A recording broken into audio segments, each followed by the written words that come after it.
ഓരോ മാസം നമുക്ക് ശമ്പളം നമ്മുടെ കയ്യിൽ വരുമ്പോഴേ അത് നാട്ടിലേക്ക് അയച്ചു കഴിഞ്ഞാൽ നമ്മൾ മനസ്സിൽ ചിന്തിക്കുന്ന ഒരു ചിന്ത എന്താന്ന് വെച്ചാൽ അടുത്ത മാസം ശമ്പളം കിട്ടുമ്പോൾ നമ്മുടെ കയ്യിൽ എന്തെങ്കിലുമൊക്കെ ബാലൻസ് ഉണ്ടാവും, ഈ മാസത്തോടു കൂടി പ്രശ്നങ്ങളൊക്കെ തീർന്ന് എന്നുള്ളൊരു ചിന്തയാണ് എല്ലാവർക്കും വരിക. അടുത്ത മാസം ശമ്പളം കിട്ടുമ്പോഴത്തേന് എന്തെങ്കിലും പ്രശ്നങ്ങളായിട്ട് വീണ്ടും വന്നിട്ടുണ്ടാവും. അങ്ങനെ ഓരോ മാസങ്ങളും ഓരോരോ പ്രശ്നങ്ങളായിട്ട് നമ്മൾ കിട്ടുന്ന ശമ്പളം നമ്മുടെ ചെലവ് കഴിഞ്ഞ് ബാക്കി നാട്ടിലേക്ക് അയക്കേണ്ട അവസ്ഥയാണ് ഓരോ പ്രവാസികൾക്കും ഉണ്ടാവുന്നത്. അവസാനം നമ്മൾ 1 കൊല്ലോ 2 കൊല്ലോ നിന്ന് നാട്ടിൽ പോകുന്ന സമയത്ത് നമ്മുടെ കയ്യിലുണ്ടാവുക അവസാന മാസത്തെ ആ ശമ്പളം കിട്ടുമല്ലോ, അത് നമ്മുടെ കയ്യിലുണ്ടാവും.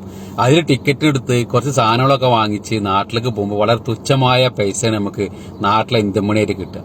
അത് നാട്ടിൽ ചെന്ന് നിന്ന് ഒരു 10-15 ദിവസം ചെന്ന് കഴിഞ്ഞാൽ ആ പൈസ കൊണ്ട് തീരും. പിന്നെ എന്തെങ്കിലും കിട്ടണമെങ്കിൽ ആരെയും കടം മേടിക്കണം. ഈ കടം മേടിക്കാൻ ചെല്ലുമ്പോൾ ആൾക്കാർ ചോദിക്കുന്ന ചോദ്യമുണ്ട്, ഇജ്ജ് 2 കൊല്ലം പോയിട്ട് ഇജ്ജ് എന്താ അവിടെ കാട്ടിയിരുന്നു ചോദിക്കും. ഇങ്ങനെ തന്നെയാണ് ഓരോ പ്രവാസികളുടെ അവസ്ഥ. വല്ലാത്ത കാര്യമല്ല.